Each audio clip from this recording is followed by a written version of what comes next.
All right, so hello and welcome to everyone online. Thank you for joining today's information session for the Research and Development Fund materials.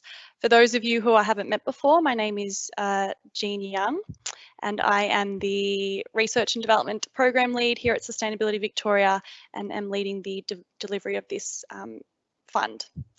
So firstly, I would like to take this opportunity to acknowledge the traditional owners of the many lands upon which we're meeting today. I am located on the lands of the Kulin Nations, and I acknowledge that we live and work on the lands of the world's oldest and most sustainable culture, and I pay my respects to their elders, past, present, and emerging. So today's session includes an overview of the Recycling Victoria policy and its programs, obviously an overview of the R&D fund. You'll hear from a previous industry partner, Dr. John Stell, and I'll cover off on some commonly asked questions that we have already received through the grant inquiries. And then finally, we'll have some time to answer any questions you may have about the fund and the application process that may not have already been covered. So you can ask questions throughout the session via the chat box function, and that's located at the right-hand side of your screen where it says Q&A. So these will be moderated by SV staff, so you may receive a direct written response, or we'll respond to these questions at the end of the presentations. And those online can put a like on a particular question if you would really want that one to be answered. So we'll respond to application process or fund questions only. If you have any project specific questions, these can be emailed to our grants inquiries email. We do have an information bulletin that will be updated with any answered and any unanswered questions if we don't get time to all the questions asked, and we'll send this link out to all attendees early next week. And also today's session will be recorded and we'll make it available by publishing it on our website. So to kick things off, I'd like to introduce Emily Burns. Emily is the Manager of Programs in Waste and Recycling Division at the Department of Environment, Land, Water and Planning. And Emily will provide an overview of the RV policy and its programs. So thanks, Emily. Thank you, Jean. Thanks, Jean, and welcome everyone to this session. Thank you for coming along. I'm just going to provide a quick overview to help you locate where this grant is at and how the Victorian Government sees this overall policy, which might, you never know, help you in writing a grant application for it. So Recycling Victoria is a 10-year, $380 million action plan and investment to transform Victoria's recycling sector, generate jobs and create a new economy, and drive investment and innovation to reduce waste. It's really important to know from the government's perspective, this isn't just about recycling and not just about waste. It's a really circular economy action plan and policy. What I mean by a circular economy is an economy that uses resources at the highest value use. So you're continually directing resources towards where they can be of highest value. That includes recycling, but it also includes designing out waste in the first place, creating new relationships to use byproducts of one sector as inputs in another sector, and also radically changing our materials efficiency across Victoria. And in simple terms, that just means getting the most bang for our buck in raw materials. And definitely that's what this program is trying to do, is to encourage that innovation to change the way we use materials to drive towards a more circular economy. That's what the overall policy is doing, and this is what this part of it is too. Next slide, please, Jean. Great. So Recycling Victoria has some ambitious targets. It's got some goals as well. So it's a really all-encompassing policy. You design things to last, repair and recycle them. You use products effectively to create more value, you recycle more resources, and you reduce harm from waste. So all those kind of policy limbs are part of Recycling Victoria and are important parts of the overall package and things that the whole Victorian government is driving towards. Next slide, please, Jean. The link towards Recycling Victoria, if you want to read the whole policy, is on the bottom of that slide and also through the SV website too. The ambitious targets in Recycling Victoria are, number one, we're going to divert 80% of waste away from landfill by 2030. Two, we're going to cut total waste generation by 15% per person by 2030. 3, we're going to halve the volume of organic materials going to landfill between 2020 and 2030. And then 4, we're going to make sure that every Victorian household has access to food and organic waste recycling services or local composting by 2030. And you might think, oh, these are just abstract policy goals. What do they have to do with me? I can guarantee you, although I'm not on the grants panel, so not a conflict of interest here, but guarantee you that if you write your grant to show how your activities work towards one of those targets, then that will be a good thing. Do that. And those are the overall targets that Recycling Victoria is working towards. And they're really ambitious. They do aim to transform Victoria's economy over the next 10 years. Next slide, please, Jean. There's some key programs in Recycling Victoria. We're going to invest more than $100 million to help Victorian businesses give new life to old rubbish. We're going to invest more than $14.6 million to support councils and communities to help them reduce waste. We're going to spend $129 million to reform curbside recycling and introduce a new container deposit scheme. You might have heard about that in the news. And we're also investing a lot to tackle waste crime and keep Victorians safe as well. You'll see that the top limb of that is circled, and that's because the program we're talking about today comes within that key program. It's about a business-focused program, focused on innovation, focused on investment, focused on growth and jobs, and creating those new market opportunities in Victoria. Next slide, please, Jean. Great, and finally, for my bit, I'm just going to talk you through some of the other things in Recycling Victoria, just so you know what's out there. Even if these aren't immediately relevant for you or your organisation or you personally today, it's useful for you to know that they're around. Overall, there's more than $100 million to enable better processing of recycling materials, improve recycling infrastructure, and get more value from waste. So that's a lot of different programs that are already out there now and are coming out over the next few years. There's also $10 million invested by Victorian Government for waste to energy initiatives and another $11.5 million towards treating hazardous waste. So if you've got a proposal or an idea that fits within either of those kind of streams, then you should know that there's other programs and other sources of funding that might be available. Thirdly, there's a new $7 million Circular Economy Business Innovation Centre called CBIC. That's designed to bring industry, universities and local governments together to develop new technologies and collaborate on creative solutions. And it will also have an additional $10 million business grants program. If that sounds kind of like this program, that's deliberate. We're aiming for the two to go linked together where they're really early stage innovation, the research, the early field trials and concept testing is picked up by the Business Innovation Centre, and then it feeds in for a bigger slice of funding into the Recycled Markets Acceleration Program, which is what this grant that we're talking about right now fits under. So that's that final thing on the slide there. There's a $30 million Recycling Markets Acceleration Program or package to make Victoria a leader in recycling innovation. So to step you through what that program involves, I'm going to pass you over to the wonderful Shannon Smythe, who's a manager in Sustainability Victoria, looking after that RMAP Recycled Markets Acceleration Program. Over to you, Shannon.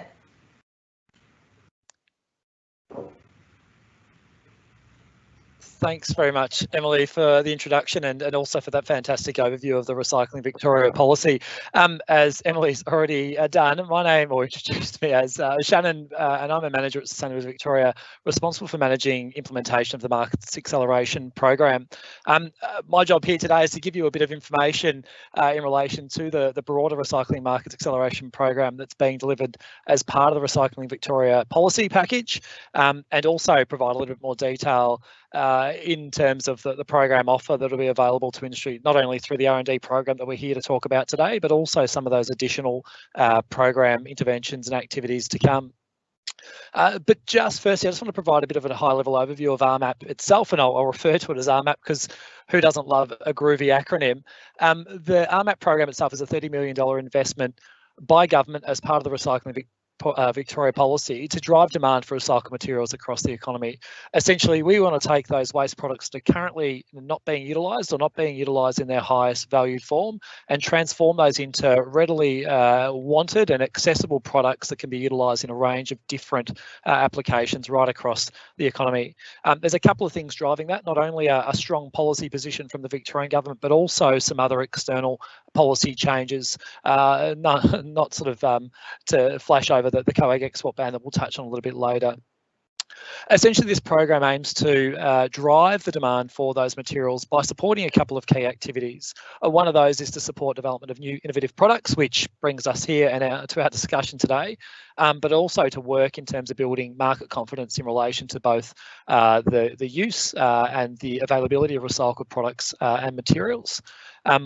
In partnership with one of our program delivery partners, also look at reducing unnecessary regulatory burdens or barriers that prevent the use of recycled materials, or perhaps to make it easier to do so. And also in helping to communicate and provide regulatory certainty that aims to support and stimulate innovation as well. As I mentioned, the Recycling Markets Acceleration Program is a co-delivered program out of the Recycling Victoria policy, and it's being jointly delivered by DELWP, Department of Environment, Land, Water and Planning, Environment Protection Authority and us at SV. To support an improved coordinated delivery of this program, there is a program sort of working group that's been established to support that, and I'll provide a bit more detail on that in the next slide, Jane.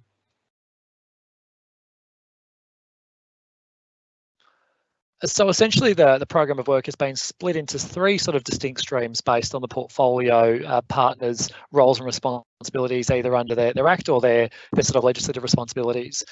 SV play a strong role in leading delivery of programs, including programs like this, grant programs, but also research and other investment intervention activity to help with the implementation of the policy goals relevant to this program of work.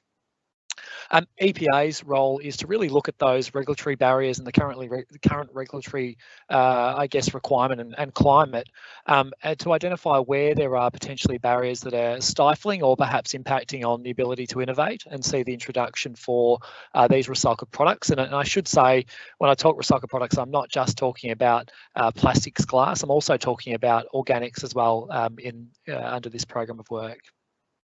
And DELWP's role as policy lead and coordination, it really is around helping to provide policy certainty that allows for innovation, encourages innovation, but also then identifies with, I guess, departments right across the Victorian government where there's opportunity for some of our program approach and our findings and outcomes to be incorporated into those programs of work as well.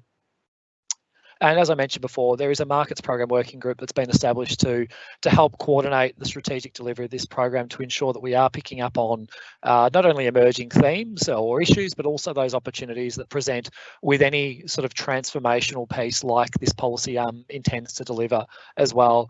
It's really important for coordination and consistency in our delivery too, that this working group also reports back to a more centralised RV policy sort of overview, oversight group as well, to ensure that we're all singing off the same song sheet, as they say. Next slide, thanks, Jen. So in terms of a more focused sort of overview of SV's role in delivery of the Recycled Markets Acceleration Program, we are leading delivery of what we call the Markets Acceleration Program, which is nicely called MAP for short. And this program of work really, as I mentioned, aims to be the delivery arm of this policy commitment. It aims to really work closely with industry to facilitate activity on the ground, to support and again really help to sort of elicit investment and activity by industry and by research associations and other stakeholders to help deliver on some of these requirements and objectives included in the policy itself. So our program of work will really focus on a couple of key areas. I should say that there is a range of flexibility in our program approach because, as we know in the market space, things will need to adapt and evolve as our program and the broader RV policy rolls out, and we'll need to repitch our offer to market to ensure that it remains relevant and consistent with what industry need in a market development sense over the course of the next 4 years of delivery. But at the moment, our focus really is on a couple of key areas. Key is identifying new domestic uses for recycled materials. This nifty little diagram or infographic perhaps that you see on the right of your screen, left, right, it's always hard when you're looking at a screen facing at you, really is one of the key drivers for our activity currently in terms of prioritising where our investment needs to be focused. For those not familiar with this is actually a timeline for the COAG export ban, of essentially the banning of waste exports outside of Australia. This was agreed to by all states and territories in 2019, I believe it was November 2019, and also supported by local government associations as well. This really for us is the clear signal that we need in terms of how we respond and how we go about prioritising development of new end markets for products that were traditionally exported for further processing or further value add or beneficiation processes, and really aims to drive our prioritisation and investment to ensure that we have domestic opportunity for these products. And when I say domestic, obviously we're focused on supporting establishment of new opportunities in Victoria, but also noting that these products do move, as any product does across the economy nationally as well. So one of our key focuses is on identifying those domestic new opportunities, and we'll do that with programs such as the R&D program that we're here to talk about today by providing support to industry and universities and I should also say industry bodies, associations and the like to test and to develop new products. We'll also be providing support to work with industry to give them the ability and the capacity and capability to increase its supply capability. I mean that not only in terms of a product volume sense, but also ensuring that those products are developed and produced in a way that they meet end user requirements or specifications. One of the things that we're really keen to sort of pitch in our R&D and our recycled materials area is that we certainly don't anticipate that industry would accept products that do not demonstrate the same level of compliance or go above that level of compliance in their application when considering the use of recycled materials, and that's something we prescribe to in our program of work as well. We also want to, improve industry's ability to access these products as well. When I say industry, I'm talking about construction and remanufacturing industry's ability to access these materials, and we'll do that by providing support in a more sort of traditional comms and communication sense, by promoting and identifying via case studies and via things like our Biorecycle directory the opportunity that exists in the products that are readily available for use in a range of projects or manufacturing applications. We'll also be supporting, in partnership with EPA and DALP, that balanced sort of regulatory and approval environment that we need to ensure that these products are obviously then developed in a way that doesn't cause any impact to environmental or human health as well. This whole program of work is underpinned by a detailed research program as well.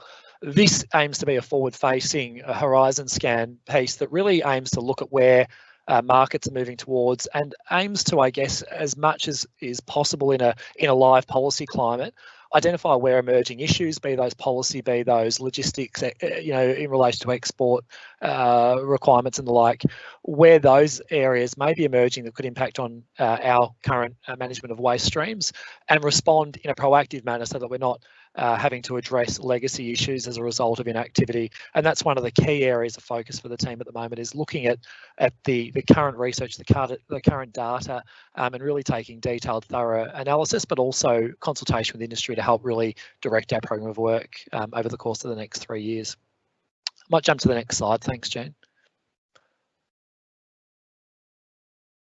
Finally, the program itself is split into a couple of distinct streams. I touched on the sort of the broad level around where we'll focus our activity in the previous slide, but this gives a little bit more detailed rundown around how the Markets Acceleration Package is split into some defined areas to ensure that we have coverage across the range of RV priorities that we aim to interact with and deliver on.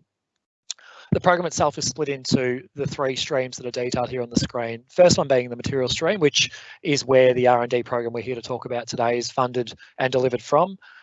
Again, this stream aims to direct initially, I should say, with the current COAG export ban items. As flagged previously, that is open to change over the course of delivery of this program. As we undertake further analysis and data modelling, we will see how much effort needs to be placed against those COAG flagged items, and whether we need to pivot and move our program to direct our attention towards those that are emerging or causing issues or potentially opportunity elsewhere. The program also will include a strong commercialisation support stream as well. This really is around taking existing products or products that have demonstrated a proof of concept and a real sort of market opportunity, but require support in moving that to the next stage. The commercialisation support program is at this stage sort of tagged for release later this calendar year, and we'll certainly be doing some active consultation with industry around what that offer needs to look like to ensure that we're providing the right level of support in the right areas to really realise those opportunities that we're seeing. I've already touched on the market intelligence material horizon scan to this program, and again, that remains consistent across all these streams. Moving along to the next stream is organics. Again, one of the key focuses of the RV policy is a huge move to reduce the amount of organic material going to landfill. On the back of that, there is a likelihood that we will see an increase in the amount of recycled organics being produced as these materials are diverted to composters and reprocessors and the like. Our program of work in organics, in some respects, mirrors what we're doing in the material stream. However, there are a couple of nuances there because we're dealing with an industry that traditionally doesn't export a lot of organics. There's not a lot of demand or a lot of sense in exporting organics at this point in time. So while some of the, I guess, mechanisms we'll use are familiar, they'll be somewhat different in terms of how they're delivered. I will flag that we'll be looking to release a R&D program for organics materials in the coming months as well, which will take a similar flavour to this program, albeit targeting a slightly different sector and a slightly different approach. So do keep your eyes peeled for release of that. We'll also be undertaking a significant investment in industry capability. As part of this uplift in the supply side for organics, we know that industry will need to increase its capacity and capability to respond to that demand and that opportunity. We aim to work in partnership with EPA and DELP in ensuring that we have a best practice organics processing and recycling industry available to, I guess, realise that opportunity and really demonstrate some real innovation in that space in Victoria. That'll be supported with a detailed program of work that aims to not only identify end market opportunity for recycled organics, but support the flow of that product into those markets that are identified through the research that we're currently completing. And finally, the investment facilitation service, one that links in really closely and provides coverage right across the range of programs that we deliver at SV, not just this markets program itself. This essentially is a partnership or a brokerage type role that is delivered out of Sustainability Victoria. The idea being that this aims to support new investors and existing investors to navigate the government approval and investment pathways. It can be something as simple as directing investors to the right grant program that potentially suits their needs or marries or I guess, aligns with their current sort of development needs. Or it can be something more detailed in relation to needing specific data or support in relation to building a business case for an application, right through to contacts at EPA in regards to things like works approvals and the like. The program does include some smaller grant programs which aim to really, again, help to build the business case and the investment case for some of the infrastructure investments that are being brought forward. I should also say in recent times, the investment facilitation service has played a much more of a brokerage role in terms of matching recycled material supply to demand and really trying to build, I guess, the connection between some of our reprocessors and the manufacturers that require these products for use. That's enough for me this afternoon. Appreciate everyone joining us for the conversation today. I'm going to hand back over to Jean, who's going to give us a much more detailed run through of the R&D program. Thank you, Shannon. Thanks, everyone. Thanks, Emily and Shannon. Great overview of where we're currently at. So I'm going to provide an overview of the R&D fund. So basically, the Research and Development Fund, referred to it as the R&D fund, has been designed to support industry and research institutes to accelerate markets for recycled priority materials by developing innovative products and processes that will increase confidence and demand for recycled products in Victoria. So we know that some common barriers to industry investing in R&D can include cost benefit in allocating resources to innovate, limited staff time available for the purpose of research, lack of in-house expertise to investigate and develop new products or processes, and possibly access to technical experts within research organisations. So this program aims to overcome some of these barriers by providing funding support for collaboration between industry and academia, supporting the diversification of products and processes that are both existing and emerging to use recycled content, and obviously supporting innovation, so recycled material products are cost competitive in the marketplace. So the total value of this program is $1.8 million, and applicants can request between $75,000 and up to $300,000 in funding. So who will be funded? So you might have seen, if you've reviewed our guidelines, we refer to the lead applicant. So this is the person who would, this is the organisation that will submit the application and will be responsible for the contractual obligations of the funding agreement with the SV if you're successful for funding. So for this fund, the lead applicant must be a research institute, and this is an organisation that can carry out research and development activities. And for this particular fund, a research institute can be a tertiary education institute, a government agency established for the purpose of research, a cooperative research centre, an institute or centre for research, or a privately owned and accredited research facility. So that is based in Victoria. So for example, if you have a laboratory within your organisation that is accredited under NATA, so the National Association of Testing Authorities, you can apply as a lead applicant. So if you are a privately owned research facility, you'll need to provide evidence of your accreditation. And you'll find that in our guidelines under fund definitions, you can look up the definition of what we might mean by the research institute. So the lead applicant also must have a current Australian business number and have been operating for a minimum of 2 years from the 19th of April 2021 when applications close. Yes. So a key requirement for the lead applicant is you also need a lead industry partner. So a key component and benefit of this fund is really supporting that collaboration. So under the fund, it is a requirement that you have at least one industry partner who must have operations in Victoria and have an ABN. So an industry partner is any organisation assisting in the delivery of the lead applicant's research project. You can have multiple industry partners. So if you have more than one, you will need to nominate the lead industry partner for your project. And additional industry partners may be based outside of Victoria, but they must have a current ABN. So the lead applicant must also provide evidence of partnership. So with the lead industry partner, you have to have some form of agreement, such as a memorandum of understanding, and provide that as evidence. And for any additional industry partners, you can provide evidence of partnership through such as a letter of support. So any formal agreements can be submitted under milestone 1. So yeah, if you are successful in the fund, it would be a requirement that you provide that evidence to SV. So a commonly asked question that we've received so far is, do I need to be in operation for a minimum of 2 years? Just to clarify, for the lead applicant, yes, but for the industry partners, there's no minimum requirement for the length of operation as long as you have an Australian business number. So Shannon's already touched on the materials, but for this particular fund, the recycled priority materials are glass, paper and cardboard, plastics and tyres. So your project must investigate at least one of these materials, and you'll find on our website and the guidelines under the definitions that we have definitions for each of these materials. So in the guidelines, we've clearly outlined what SV grant funding can be used for to deliver your research project. So I've listed these on the slides. I won't go through each one. And additional to that, you can also refer to the guidelines for a long list of what won't be funded under this program.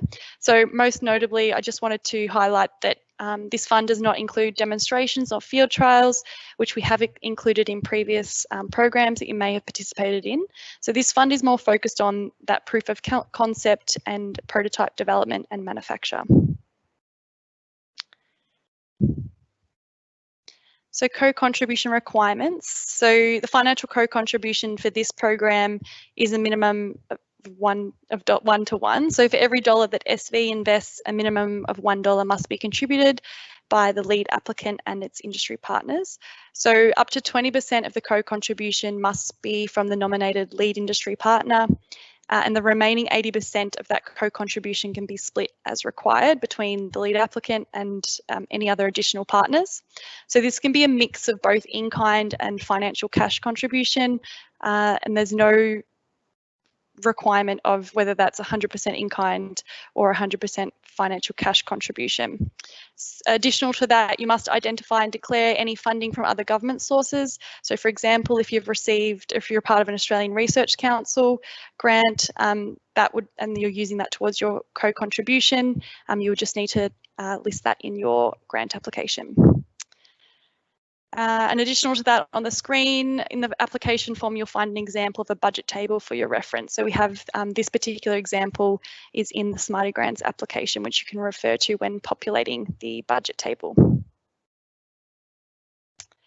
So how will applications be assessed? So the assessment panel will use a weighted merit criterion as displayed on the screen, looking at the what, who, why and how, and under each of these sections or criteria, you'll have to populate different questions.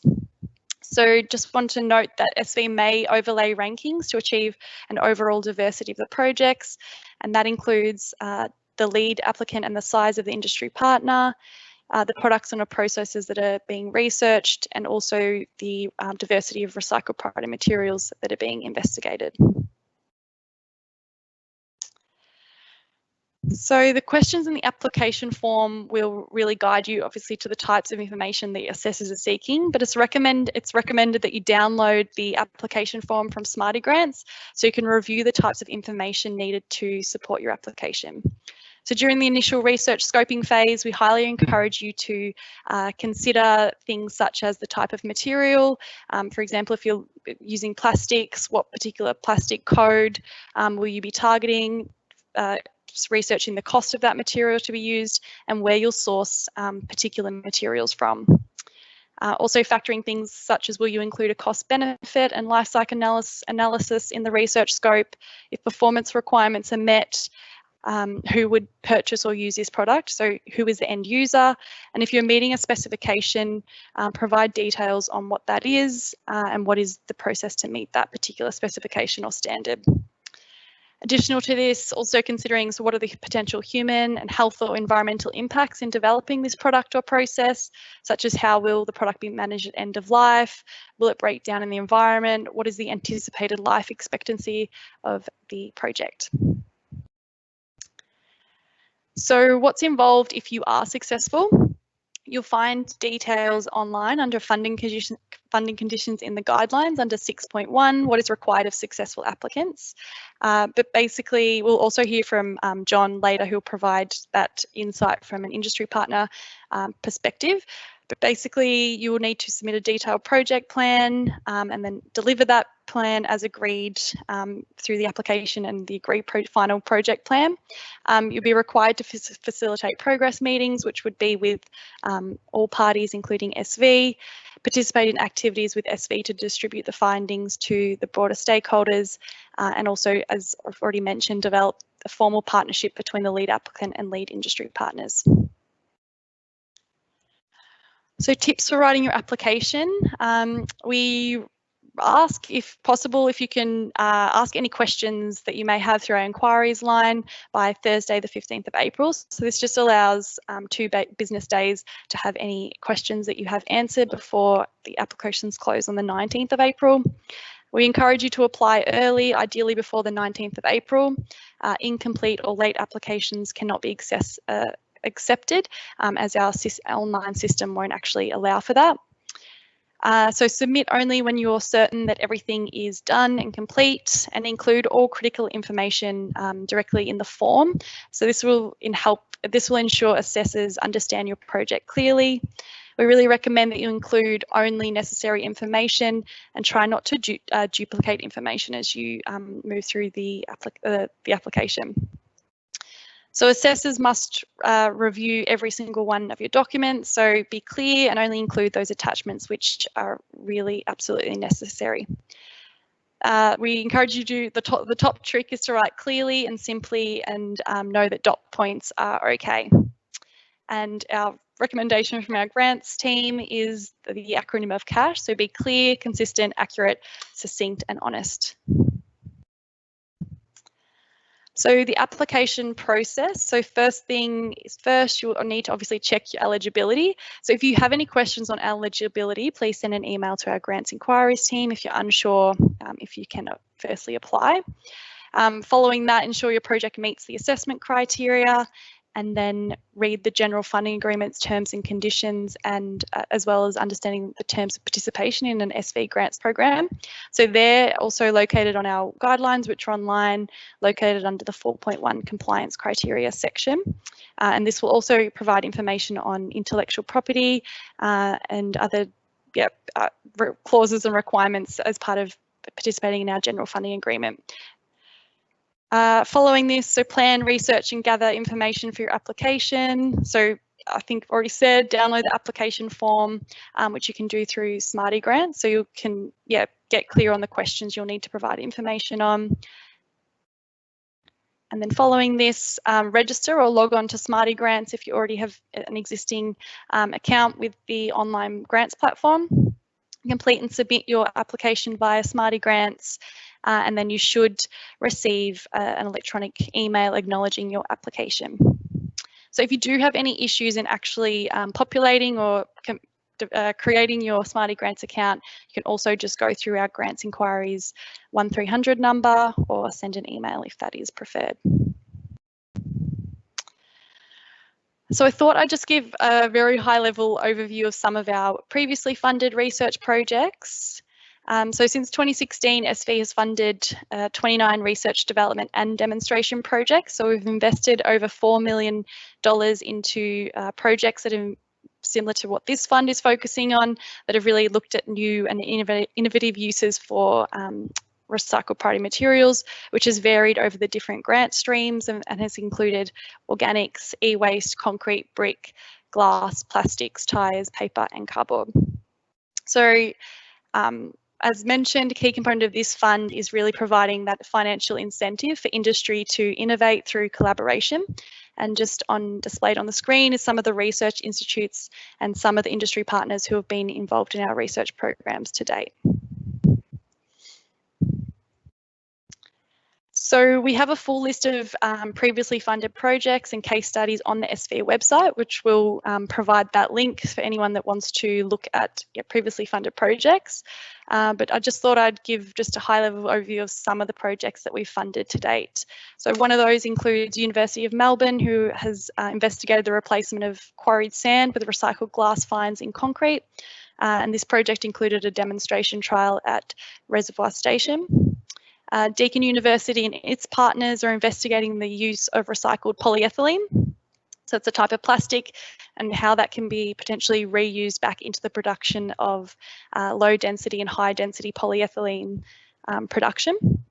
Victoria University is leading the development of a blend that uses recycled plastics, glass, tyres as trench backfill, particularly in clay areas that are have high clay content.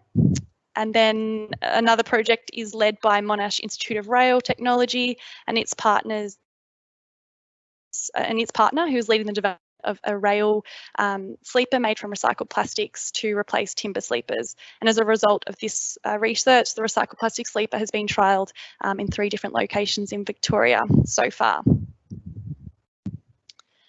So some key program outcomes to date include we've funded 29 research projects and to date we've had 7 demonstration trials with more upcoming in the next few months. Research results have informed the revision of multiple VicRoads standards and the publication of a newly created VicRoads specification specifically for lightly trafficked roads. We've seen the product Reconifelt, which is now a fully commercialised product that is supplied across Australia. We've had 3 organisations to date that have received additional funding to continue product development via federal government funding, which you'll hear from Rover Void shortly. We've seen multiple journal article publications that have been submitted and published on various online journal articles or journal publications. And we've really supported building knowledge and collaboration between academia and industry. So that is a summary of the R&D Fund. So now I'd like to introduce Dr. John Stell. So John is an internationally experienced structural engineering expert who has worked on a wide range of major engineering projects for over 20 years. He's widely recognised as an innovator, and he has a prolific and is a prolific inventor of construction products and solutions. So John was an industry partner of an SV funded project and will provide an overview of his experience of partnering with a research institute and the benefits that has brought to his business. So I'll hand it over to you, John. All right, thanks, Jean, and thanks for the invitation today so that we can share our experience with others who might be interested in applying for grants. Just a bit of background. I've been in construction and known very little about plastics until recently, and but what we all know is the environmental drivers are becoming more important for new sustainable solutions. So so my thinking had probably 5 years ago was turning more towards sustainable construction methods, and maybe if we go on to the next one. So I started thinking about how we could use less concrete in construction, and I came up with an idea of a void former solution which could be made from 100% recycled plastic, and it could reduce the amount of concrete in construction by a large amount. And since concrete's associated with up to, or some people say as high as 8% of the world's CO2 emissions, then it's quite a good place to make an impact in terms of sustainability. So so this idea came together, and we were looking for partners and funding to take it forward. So maybe not to the next slide.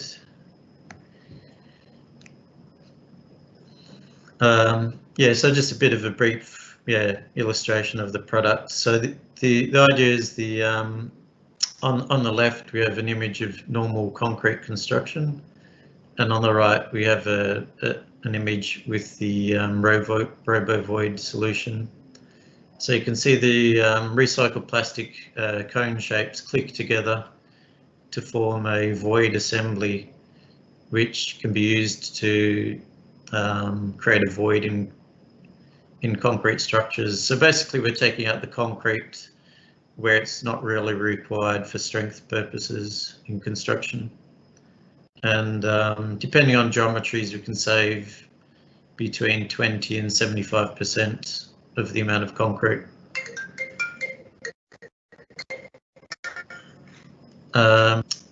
So maybe move on. Next slide, please.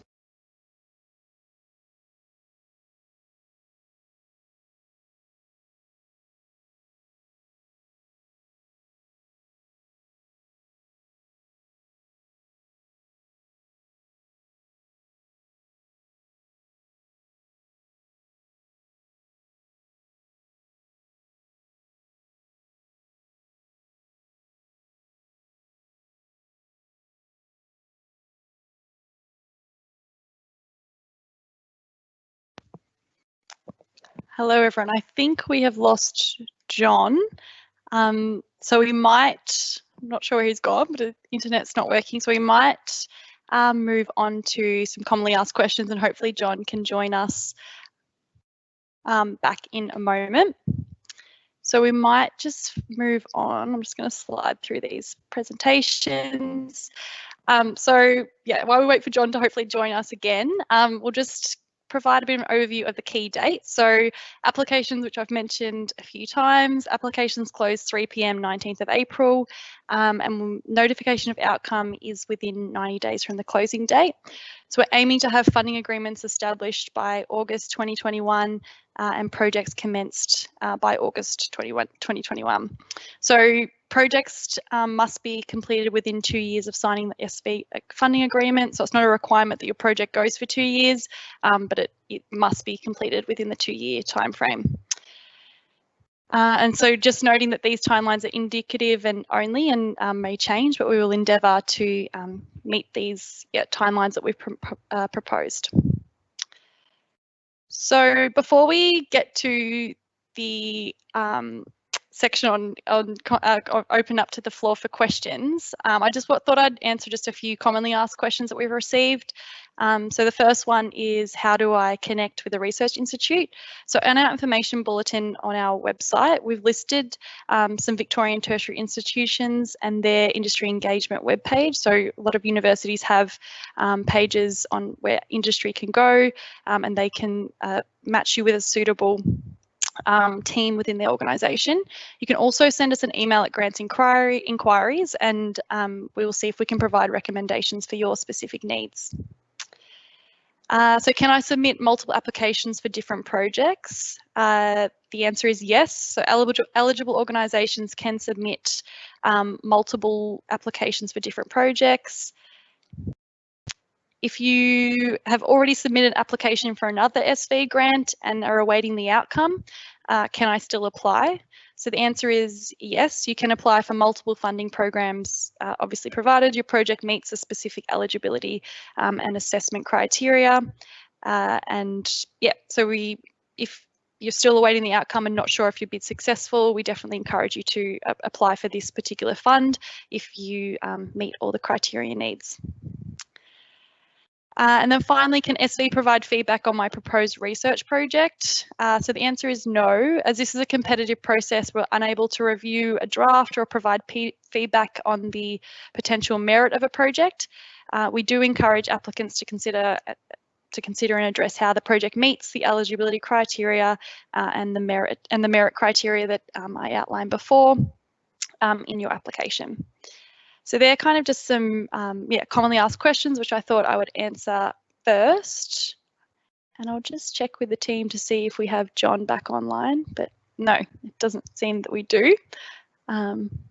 Okay, so now I might open it up to questions that we've had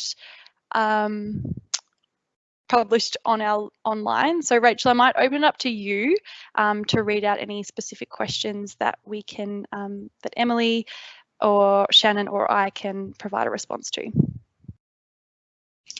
Thanks, Jean. We've actually got quite a healthy list of questions to get through, so just mindful of time. If we don't answer your question during this session, we will be issuing an information bulletin early next week with responses to these questions.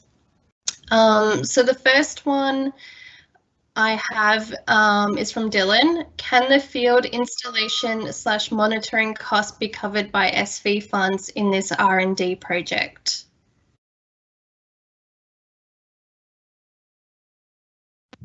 Sorry, I was muted. So for this particular project fund, we're not, so the project cost that SV grant can be used for is not for actual installation. It could be for procurement of materials, but not for the associated costs with the actual installation, if that makes sense. Great, thanks, Jean. Another question from Anonymous, is cash contribution from the industry partner mandatory, or the minimum 20% co-contribution can be all in kind? Yeah, there's no specific requirement if that's cash or in kind, so it can be split as you see, yeah, what suits your business need. So it can be 100% in kind or it can be 100% cash contribution. Thanks, Jean. Let's see, here's a question about IP. Who controls the IP for project deliverables? So the IP is the intellectual property for our contract will be with the lead applicant. So based on the clause in the general funding agreement, the IP belongs to the contracting party, but then those who, so possibly a university, but then you have the ability as a partner to make your own formal agreements on how you share that intellectual property, or who owns that intellectual property based on the different partners that are involved in the process. So that would, you know, be undertaken through your own arrangements, through possibly a memorandum of understanding, and that would be, yeah, those discussions are led by industry partners. But from our perspective, we go into contract with the lead applicant, whoever that might be. Yeah. Great, thanks, Jean. Another from Anonymous. Does lab equipment purchase and materials and consumable purchases are they considered as financial contributions? Sorry, Rach, do you mind just reading that again? Yeah, sure. So basically, do lab equipment purchases and materials and consumables purchase for the project, are they considered cash? Off the top of my head, I think that they are considered in kind, but we have on our guidelines, in our definitions, we have what we mean by in kind and a financial cash contribution. I will come back to you on that one, but we do, I can't remember if it's cash or financial. We'd have to respond to that outside of this presentation. Jean, if I could just jump in there, I think capital expenditure for infrastructure within a lab would potentially not be allowed for. We need to clarify though. It just depends on whether that equipment has been purchased prior to development or, you know, commencement of this project, or whether it's something that's, you know, specifically for completion of a particular research component. But we would need to clarify in that instance. Yeah, sorry, I think I misheard the question. So any equipment, so SV funding can be used for the hiring of particular equipment, but we wouldn't actually be funding any purchase of or procurement of infrastructure for the specific research project. Yeah, great. Thanks, Jean. And I guess it was a bit of a multi-pronged question in that will consumables and materials be considered cash as well? I think they're considered in kind, but yeah. I'll have to confirm that. Great. Another from Anonymous. Do we need to have previous working relationships with lead industry partners to be able to submit for the grant? So does there need to be a history of working together with an industry partner? No, there's no requirement that you'd have to have a history. Great. Another question, what checks do you undertake to ensure that what you're funding doesn't already exist? For example, if one of my competitors seeks government funding for a recycled product that I produce. Good question. So I guess that's on in the application, there's a question around project background. So we inquire for information about how, you know, the product, what's been done in this space around this particular project or product, and how you'll be using existing knowledge and information to inform your research project. And then, yep, so we ask that from the applicant, and then I guess it's on the assessment panel to then review that, and they can inquire further with the applicant or do their own kind of assessment to see what the market currently exists within the market. Great, thanks, Jean. A question from Dave. Is there a minimum volume of recycled material that you'll be looking for to justify a grant from the program? For example, does a proposal have to use at least 100,000 kilograms of tyres or 50,000 kilograms of glass? Good question, Dave. So that, no, obviously this is research and development, so it's very much in that early stages of laboratory testing, proof of concept. So there's no minimum requirement for the tonnages or an expectation of what you would meet in the early phases of product development. So we don't set any requirements on materials that need to be as an output. We do have a question in the application that looks at potential market pull or market demand for this particular product. So what the opportunity is if this product was successful, how many tonnes do you think you would process or use each year? But we factor in that at this stage is that kind of estimation, and you would still need to undertake a lot of development to kind of get to that final stage of commercialization. So answer is no, there's no minimum requirement for recycled content to be used in your project.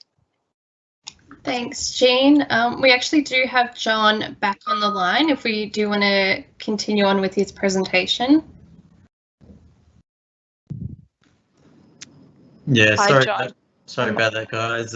Someone called me, so I stupidly turned off my phone when I was running the internet through hotspot. So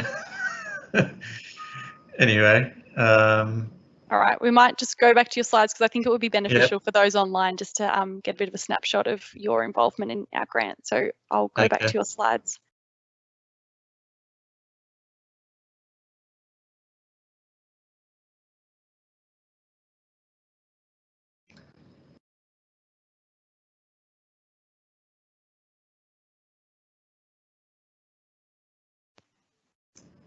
Yeah, so was it this one? Yeah, I think you were at this slide. Yes. Yeah, yeah. So when we had our ideas about with our product, from my past experience, I was very familiar with the use of technology readiness levels, which helps map out your research project. So if you haven't heard of technology research readiness levels before, just Google it on the internet and you'll find a lot of organisations around the world use this process. And it's very helpful for mapping out your research project. So things we had to think about, of course, first, well, what's the state of the art in terms of what we were doing? Was it new, was it innovative, or were we just copying someone else?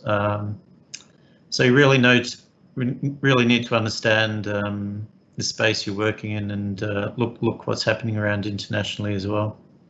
You also need to think about your IP protection. If it's something novel, do you need to patent it, or can you keep it confidential in different ways? You could have confidentiality agreements.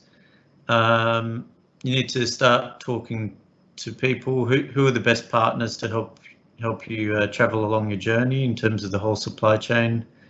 You need to look at your own capabilities and what other people can bring to the table.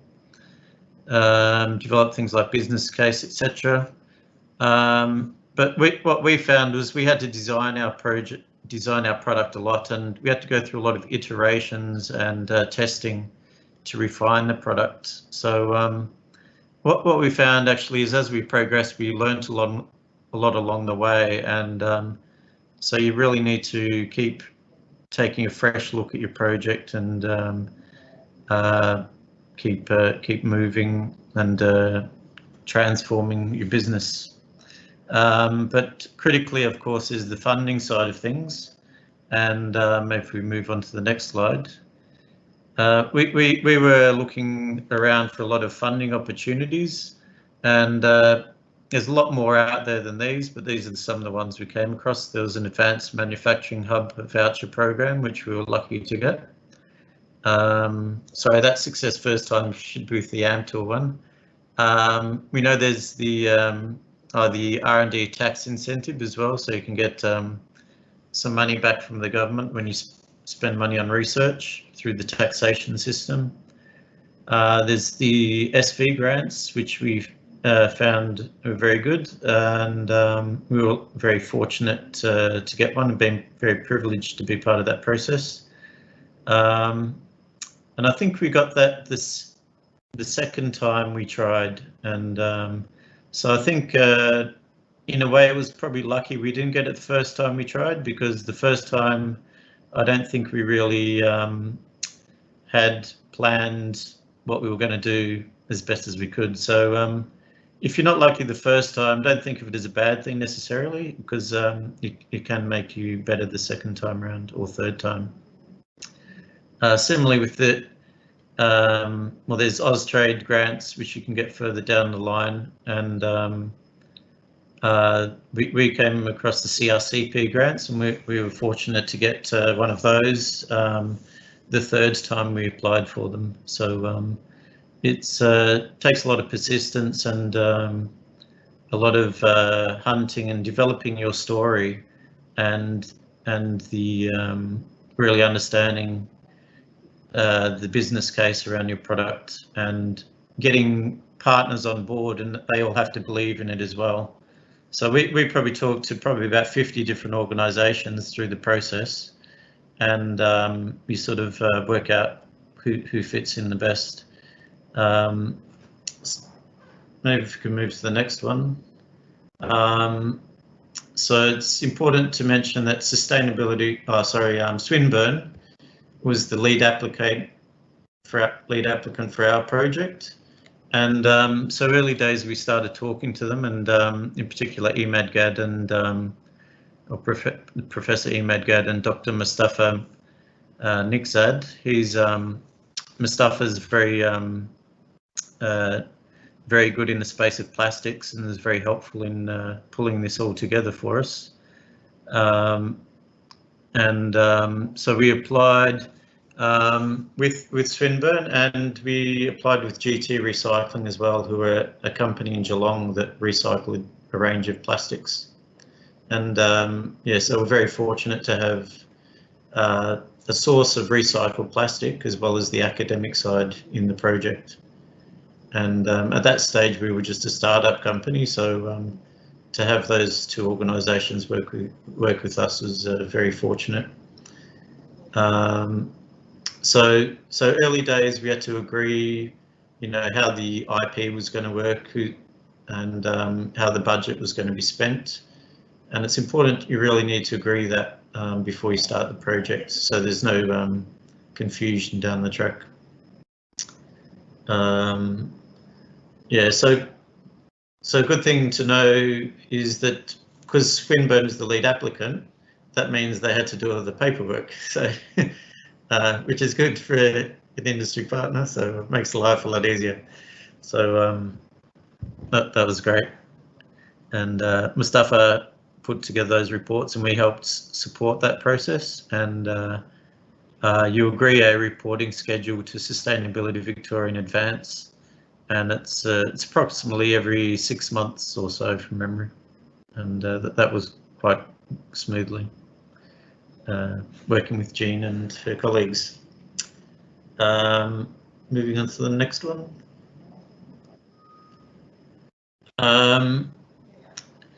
Yeah, so just to give you a bit of an idea of some of the R&D tasks we performed during the project. Well, we had to work out what type of plastics were suitable for our product. We had to understand the plastics, how they'd perform in our production process. And we had to develop our product through moulding and manufacturing trials to see if it would do what we wanted it to do. So maybe moving on to the next slide. So this is a bit of a snapshot of the looking at the recycled plastics. So GT Recycling were able to supply a number of plastics, and the recycled plastics, we narrowed it down to were from 3 sources. One was from bulker bags, one was from bunker tarps, and one was from bulker bags, and all polypropylene plastics. And we were unsure about how they'd all perform in our mould, because we had quite a complex mould, and the challenge there was, or the unknown was, could we be sure that the plastic would flow to all the corners of the mould and form a good quality product that we could use.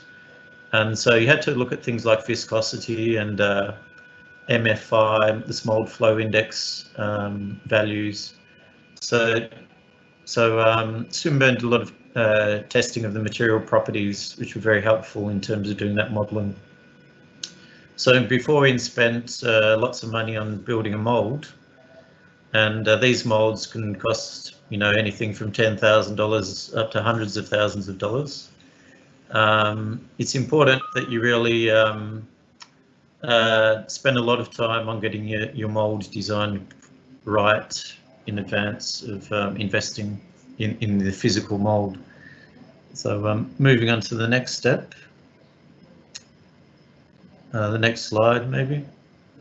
So once we decide to invest in the mould, We conducted some production trials, and you can see in the middle the one of the pieces in the early days was not looking very good, but that was all about learning and refining the mold design further and making a few tweaks to the processing in terms of the pressures and the temperatures that you use in the production process.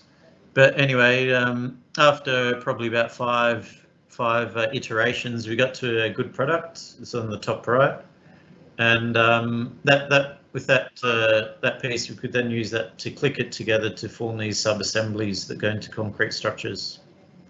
And you can see someone standing on that sub-assembly there. So that was one of the other criteria, is being able to stand on it. So that fortunately worked out quite well.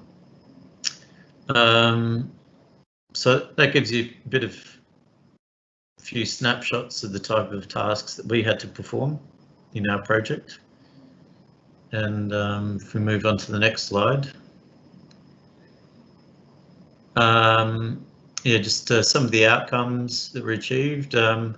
What we were able to do was progress the invention, going back to the technology readiness levels. We'll be able to take it from an idea, basically an invention, through to more of a bench. We proved at a small scale and proved the concept that these parts would work and click together, and so that was great.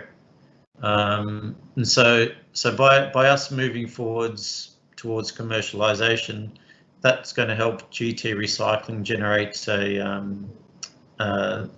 or generate the markets for their plastics, have more volume to sell.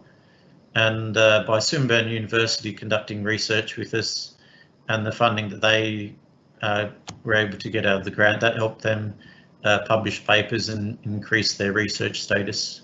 And that might be one of the institutions you might consider talking to with your project. Yeah,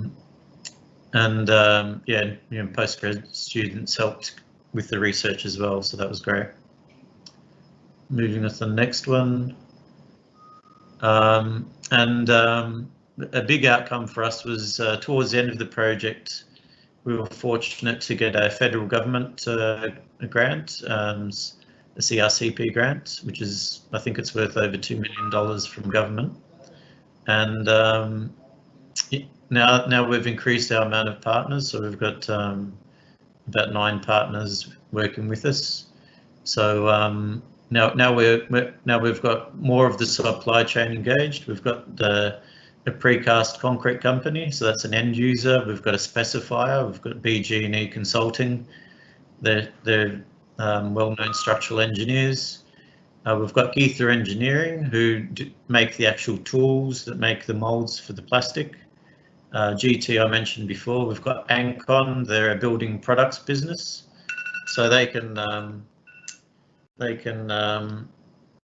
use that product and help us perhaps commercialise it internationally down the road. And we've also got RMIT helping with their expert on facade and fire aspects. Anyway, and so that's been a great outcome for us. So we're hoping to move forward on the commercialisation through to TRL 6 to 7, and we're about halfway through that. So you have to keep thinking about how you're going to get to the market and moving forward. And so if we move on to the next slide.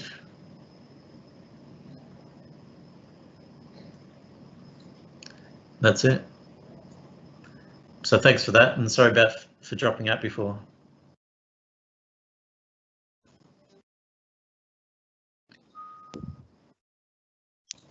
Thanks for that overview, John. Rachel, is there any questions specifically for John? Let me just have a look. There's quite a few questions that we've responded to.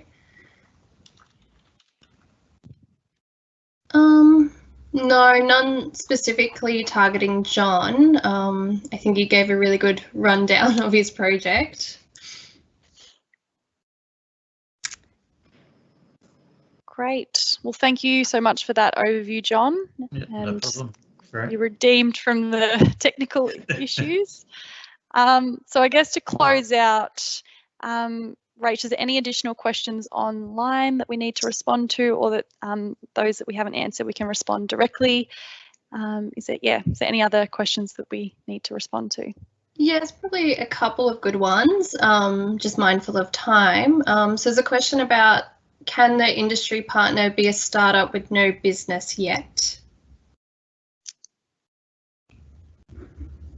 So yes, you just need to have an Australian business number, and depending if you're not the lead industry partner, you don't need to be based in Victoria. But if you're the lead industry partner, you have to have operations in Victoria. Great, thanks, Jane. There's just a couple of questions around connecting with industry partners as well. So from Anonymous, a research group from UniMelb would like to apply for this grant. Just wondering, is there any support from SV to connect industry partners with universities, or do universities need to find suitable collaborative industry partners on their own? So the intention is that you would find your own industry partners, but you can send an email to Grants Inquiries outlining the kind of partner that you're seeking, and SV may be able to provide some support. I might also just add there too, Jean, the existing project register that we've got included on our website for R&D may give you some indication around some of those industry partners that may be interested in participating in your research area, and likewise too in terms of some of the university partners and leads from that respect to them. Again, might give you some ins, so to speak, in terms of who may be the right people to speak to at the universities and research agencies involved. Great. I think that's all for the questions that cover the grant application process. Great. Okay, well, thank you. We'll close it out. So thank you everyone for attending. Thank you to our presenters for providing your presentations. So we had some really good questions, and those that we, as I said before, we'll update any questions that were asked, and then we'll respond to, put those on the information bulletin, and we'll send an email to all registered attendees early next week. So just a final reminder, applications are due 19th of April at 3 p.m. We thank you all for your interest, and we really look forward to seeing your applications. So if you have any additional questions regarding the fund, you can contact our grant support representative.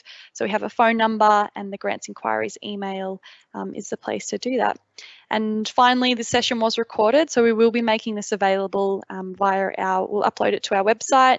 And as I said, we really look forward to seeing your applications.